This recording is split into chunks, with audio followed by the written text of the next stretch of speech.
Welcome to Paper Napkin Wisdom. Abby, I've got you with Miranda and I on leading behind the scenes. Welcome to Paper Napkin Wisdom. Well, thank you. I'm glad to be here. Excited to have you here. And you have a phenomenal Paper Napkin Wisdom to share with us. Can you share it with us and read it to everybody listening? Great. It's make it big, and I'll even make it big on the camera. That's awesome. Awesome. So why did you choose that to share with us today? Well, it's like a personal motto. I love make it big. I feel like wherever, whenever, whoever you are, you can do your best and you can have an impact. And I think it's just a good saying to drive one through life. Okay, so how, describe your life before discovering this mantra was important to you, and now when this napkin has become something you want to share on our show. Yeah, great. Well, I'll tell you, I'm a small town girl from northern Minnesota, and I think I grew up in this small place, people would say sometimes insignificant, and I never thought of it that way. I was like, there are amazing things I can do. I love my community. I love my family. And then here we are, X number of years. I don't think we need to talk dates or anything. Later, I'm in Washington, D.C. I work for this great nonprofit organization. And I think that trajectory is amazing. And if I had thought growing up that, I'm in a small town, this is all it can be, this doesn't really matter, then I never would have looked farther. And I think I had a great impact when I was back home. And then I thought I can continue having this impact. And I think that's what I love in inspiring. And I really love my current job in that role, and that in my position, I'm kind of second and really work to emphasize that role, but I also work to inspire other individuals. And I think that's what's amazing, is by putting yourself out there and by giving people that opportunity, they really can achieve. And whether that's international impact or whether that's just making an impact to someone you meet on the street, it all makes a difference. That's awesome. Miranda. Yeah, so Abby, you've had an amazing journey working with an entrepreneur for I think the past 7 years or so. Tell me about how that journey has evolved from when you first started at Atlas Corps and where you are today. Definitely.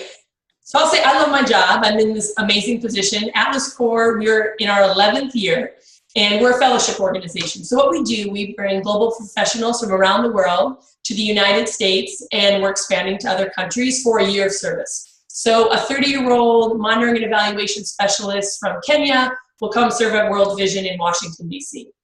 And so it started out as a small idea with Scott is my boss, our founder and CEO, and now it's just snowballed over the years. So you go from this idea that came out from around a kitchen table, and now we've engaged more than 500 different individuals.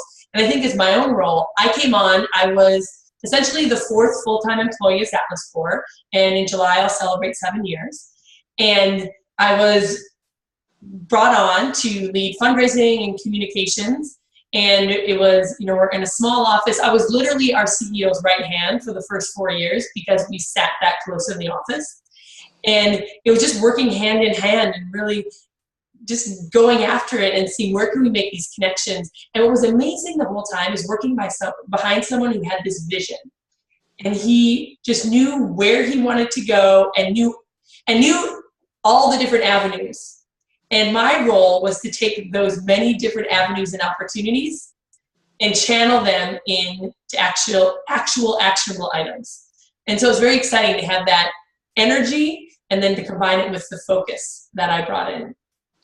One of the things that I really liked about your napkin, and it's a very subtle word, and I wonder how important it is, especially the way you answered the question from Miranda right now, which was, you said, make it big. And you talked about taking these big ideas and bringing them down, sort of wrestling them down to the ground and making them happen. And so was that purposeful?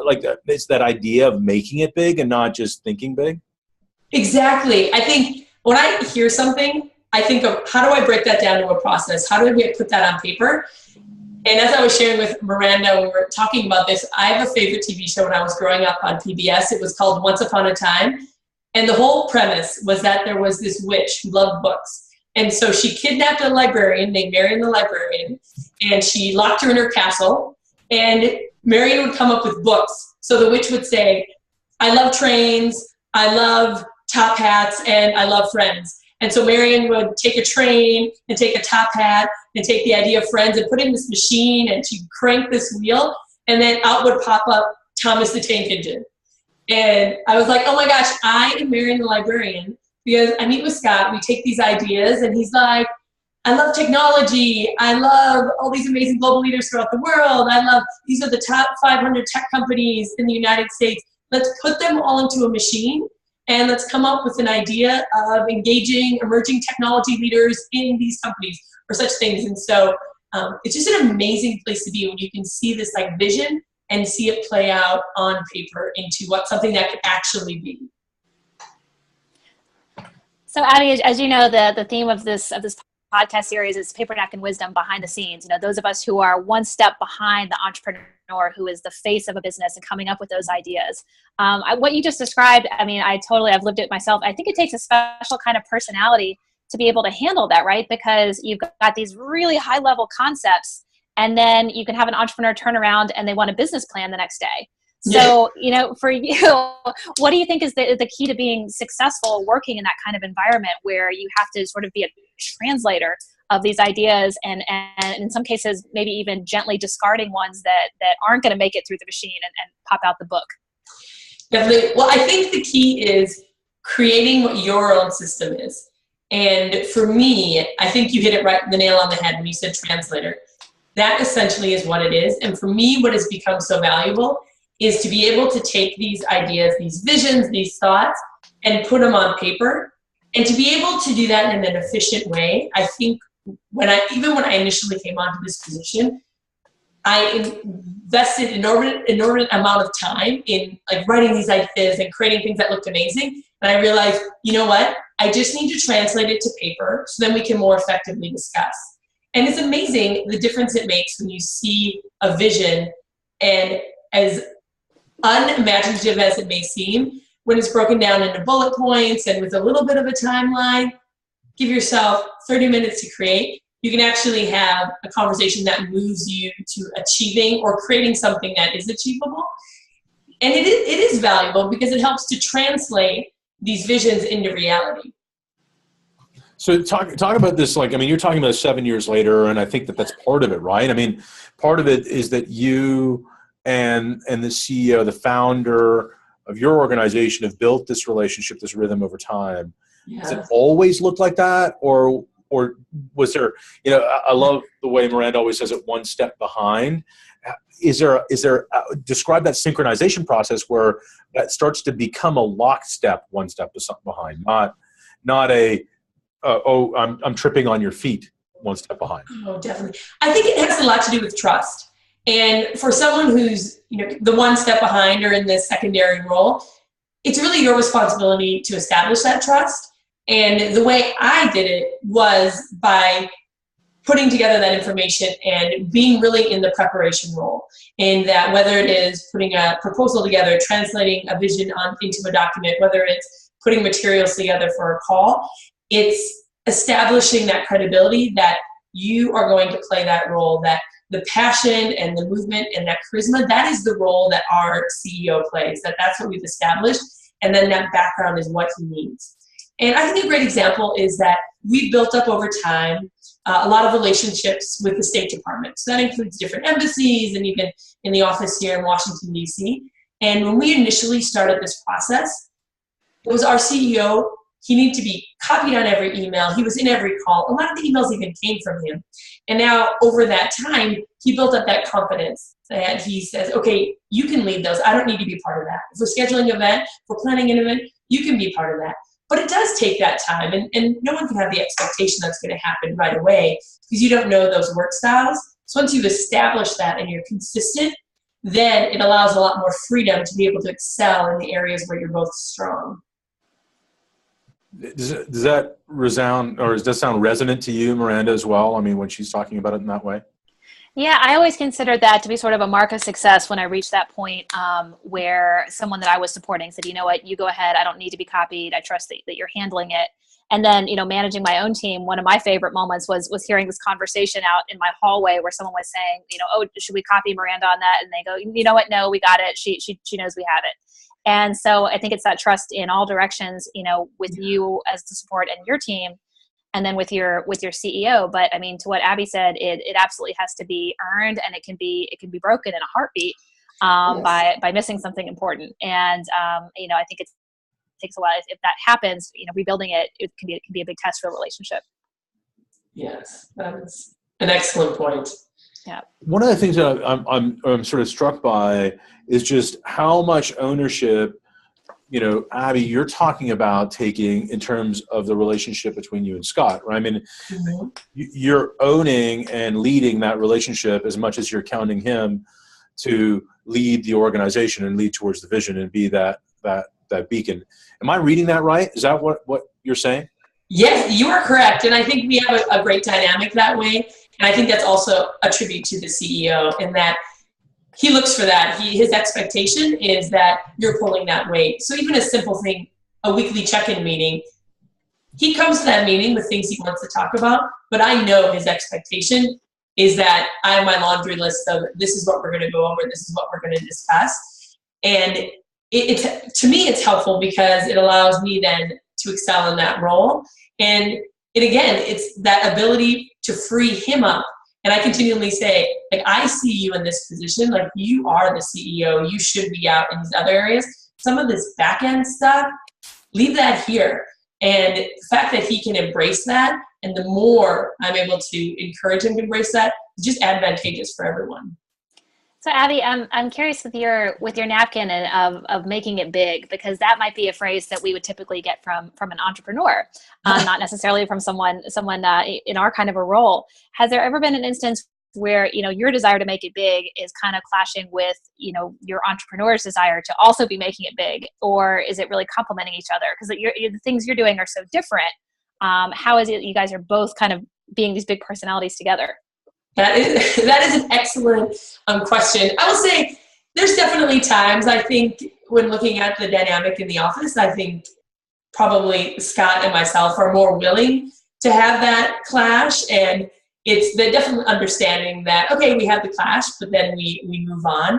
I also think that we've established that rapport, and I'm pretty comfortable with, his role as a CEO is definitely first in command, and my role is secondary. And if I need to step up, which I'm always ready to do, then that happens. And if I stay in my secondary, I'm okay with that as well too. There's never been so much the conflict of I want to be out front. And it's more of on different ideas, our different viewpoints. And I'm one who likes to be right. So sometimes that's where it clashes more. But the kind of who's getting the spotlight has never been too much of an issue. We each get in our own right. I like this idea of clashing a little bit. You talked about clashing being important to almost to the development of your relationship, right? Being okay to clash and being okay to come at things from a different position. But you also said something that was really interesting as well, that the CEO needs to be the CEO. The CEO needs to take that charge. They have to do that sometimes. I think a lot of CEOs, especially right now, when we're hearing all this noise about millennials and this and that, I think a lot of CEOs are not doing that. Are you observing that? Is that something that you can relate to?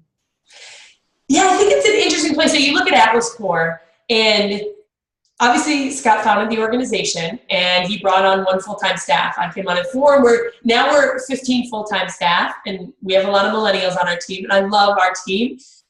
I will say sometimes, that I can only speak for myself, I feel like that non-traditional student who's I remember when it was like this. And I even look at the organization. I have done all parts of the organization, even though I was in charge of fundraising. We just had to do everything.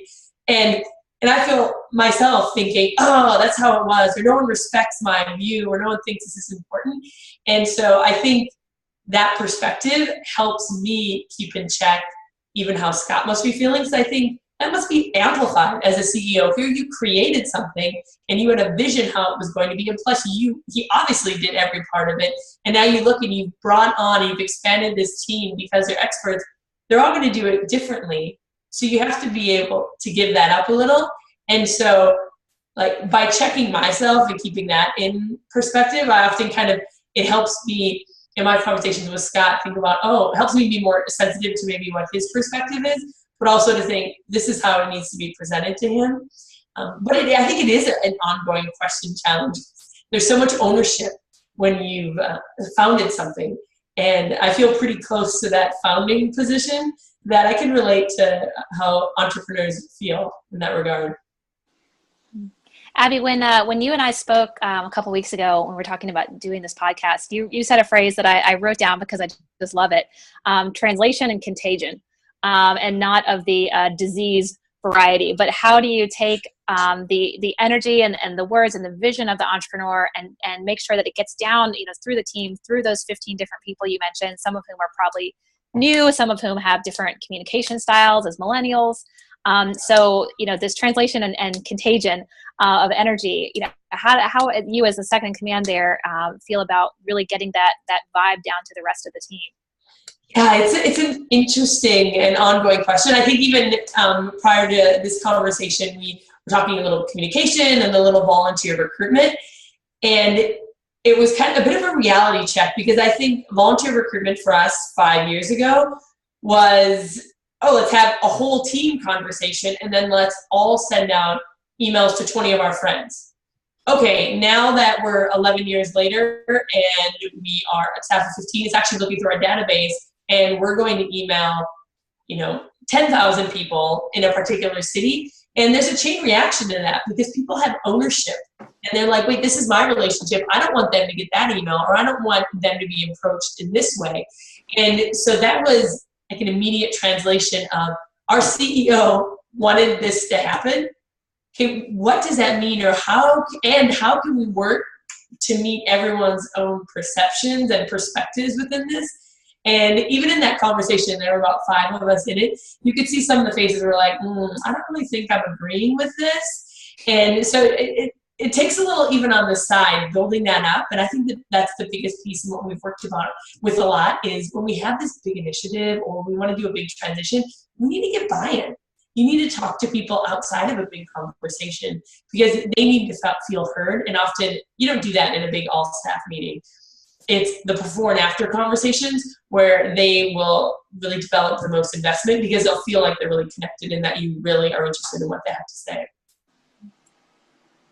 So when you're thinking about making it big, and we go back to the napkin for a second, Yeah. I want you to talk about that as a process. Like, how do you bring that into meetings? How do you bring that into the day-to-day? Because sometimes, the day isn't about making it big, right? It's not. It's about getting through the slog of, these fires. My hair's on fire for this reason and for that reason.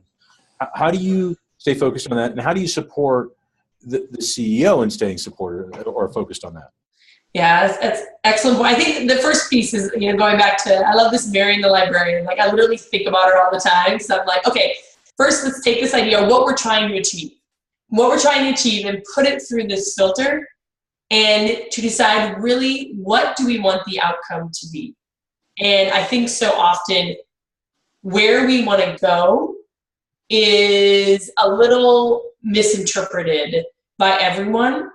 And it's kind of like that old saying about what the 7 blind men and the elephant, and they're all touching a different part of the elephant. So it's a smooth elephant or it's a hairy elephant. And so I think about that. And so looking at, okay, let's determine what we want to achieve and let's make that clear. And then back to that volunteer recruitment example. So the goal is recruiting volunteers. Okay, and why do people have issues with it? And thinking about, okay, so it's going to affect other relationships. People are afraid there's too much communication. And so spending the time to reflect on that and then prioritizing. And I think that is, for us, one of the biggest issues is, to your point, everything always seems like it's on fire when actually, let's be honest, Atlas Core is an organization that is providing this fellowship opportunity. We're not providing direct services. We're not emergency services. So when things are on fire, that all needs to be in perspective. And so it's being able to look at, okay, what is the priority of this? And so I'm a big fan of the timelines and the deadlines. And I try to instill that in everyone. Like, okay, if you want this to happen, what is your timeline for getting this information back? And I think that's one of the biggest areas that has helped, because when you here's someone from a CEO, it automatically accelerates the timeline. You're like, oh wait, this is priority number one because it came from our CEO. And then when you start to translate and put it into this focus of what we're trying to achieve, people start to realize, okay, so this actually is not a high priority, but it is something important I should be thinking about. So I think really defining what is the outcome you want to achieve, and then determining what level of priority needs to be put into. That resonate with you, Miranda, through your experience as well? Yeah, actually, I was just thinking of how dangerous the opposite can be, actually, when everything comes from the CEO as a priority, and you try to be diligent with your timelines and prioritizations. What are you talking about? That never happens, does it? What? That never happens, right? You never want something like yesterday? No. I've never said that today. No, and so, what I was thinking actually is how much staff disengagement, the opposite of wonderful Abby here, that can happen if you put your staff in a situation where, there's not freedom to build a timeline and have some ownership over prioritization, but rather you're just constantly saying, this is number one, no, this is number one, this is number one. And you fall into this triage mode where everything is an emergency without that healthy perspective that Abby had said, that, we're not saving babies and everyone gets a birthday. To the ability for your CEO to be able to understand that there are some limited resources in terms of, everyone's time or maybe finances that stress the team, and help you build out, like, okay, this is our timeline for here, and then we'll do this, and then we'll do this in a rational manner. Right. And I think what can add to that, but also be a detriment to that, is the type of communication. And email, we're a very virtual e-based organization, so there's a lot of email. And then you start to realize that sometimes the verbal communication is so valuable. I try to instill this mantra of once 3 emails have gone back and forth about a particular topic, it needs to go to a face-to-face conversation. And one tool that we've implemented at Atlas Core is Boomerang on your emails, where you can write an email and send it at a different time. And what's amazing about that is, we're an entrepreneurial organization, so people are oftentimes working at odd hours. And when you get feedback on a Sunday night at like 10 p.m., and like an email is from your CEO in your inbox, there's a high likelihood you're going to open it. It can also ruin the rest of your Sunday night because you're like, oh. And more often than not, that's not the way it was intended. It was just, oh, I read this piece, and so I want to give you quick feedback. And the feedback probably would have been better received Monday morning or verbally. And so sometimes that's a challenge too. And we've really tried as an organization to try to become better at that and try to really have more meetings, because you realize how rich the verbal interaction can be. Because I think you can gain so much. And the one way, email obviously is key to running an organization. They can also be very detrimental to building up human relations. So it's just, I think, something good to be aware of. Yeah, I think that's really powerful and important to remember. I think that, I'm deliberate about not emailing people on the weekend because I want to protect their weekends, right? If I take away part of their Sunday by accident, and I'm more likely to interact with them in a way that's going to pull them away from their weekend and then pull them towards it. Right. Like I'm seeing an email or a text from me is very likely not going to have them running towards their children or their cats or their whatever they're doing, rather away from it. So at least mentally for a moment. So how important is it for us to be mindful that we have to have these moats around especially our key employees in their weekends? Oh, I think it's so essential. I think it all comes from leadership. Now it's forward based. We kind of have a triangular leadership. We have our CEO, and then myself, and then we have a CEO. And I think amongst us, like we seem like people are very comfortable, like that's the leadership. And I think it's our responsibility to set that tone. And there are times that the email does need to come at 12 a.m.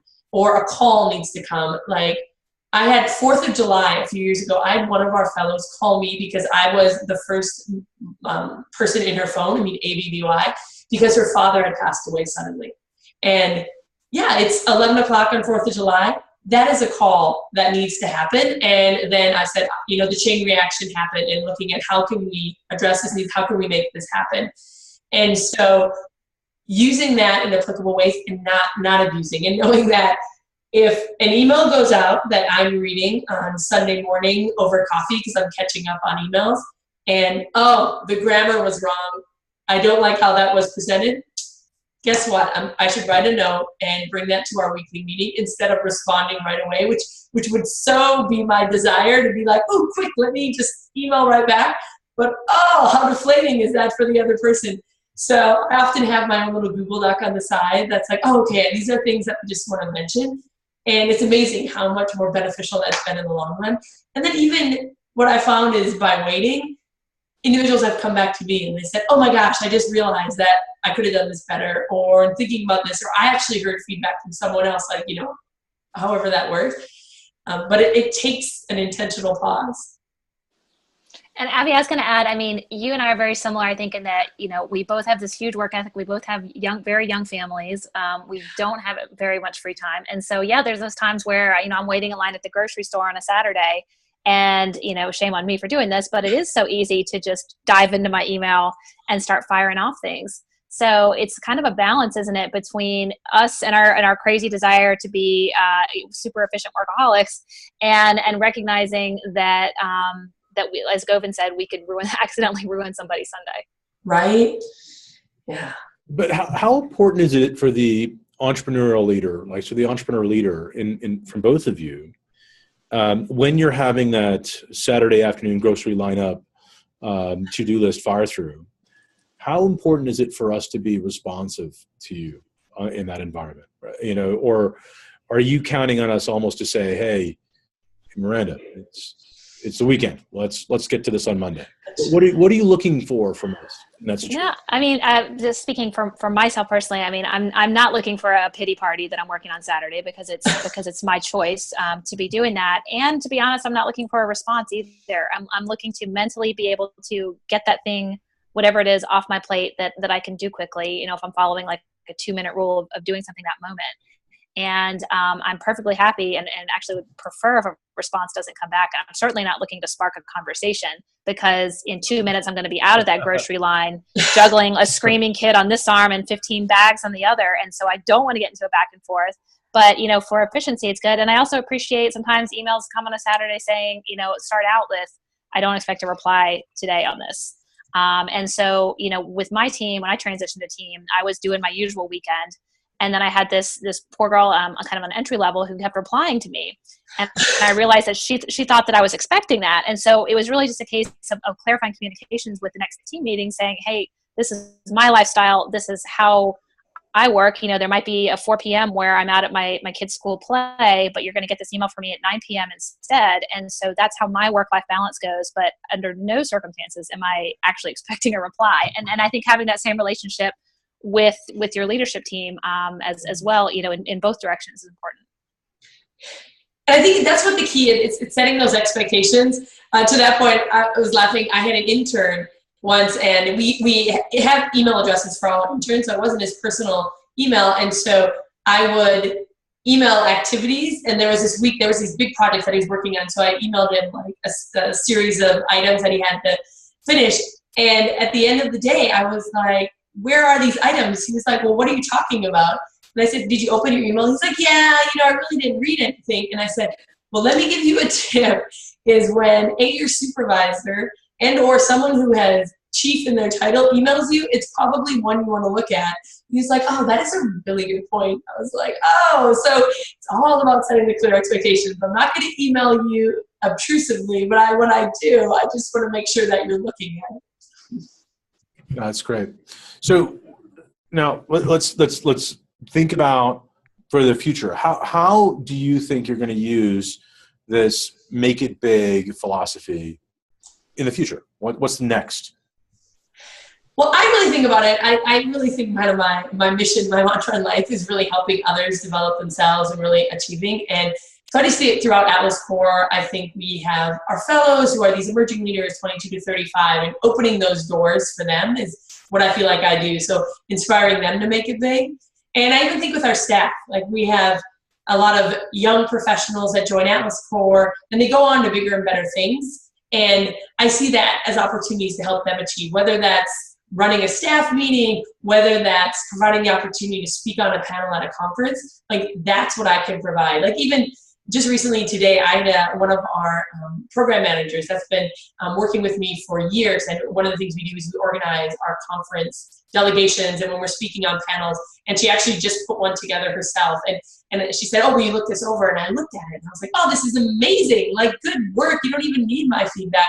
And I was like, that's what making it big is. It's by inspiring someone to develop their skills and then they just do it themselves. And then they are inspiring the next group of people to make it big. Miranda, last word goes to you. Oh, no pressure. You know, Govin, when I introduced you to Abby, I said that she was someone who could light up a conference room, which is kind of hilarious because a conference room is not something you think of as actually being like lit up very much. You know, it's more like you with your happy birthday balloons there behind you. And I think what Abby brings and what's so evident to her napkin of making it big is just this contagious energy that anything is possible. And not just possible in like an overwhelming, like, oh my God, too many opportunities kind of way, but that it's possible and we're actually going to do it. And I think it's so amazing that she's been able to take that spirit at an incredible organization like Atlas Core and infuse it all throughout their culture. And I think they're just so lucky to have her. Well, thank you. Thank you very much. And happy birthday, Govind. Yeah. It's a birthday podcast. Yeah, it's birthday podcast. I want to close also with this line that came in this email that I've been reading over and over while we've been talking, Abby, and something that I think you gave to Miranda. It's a marathon and not a sprint. My role is to give great ideas stamina. And that's really what I see in what you're saying, make it great. Like it's making these ideas, not thinking big, making big happen, like making it. And I think that's really powerful. Thanks for joining us. Thank you. Thank you.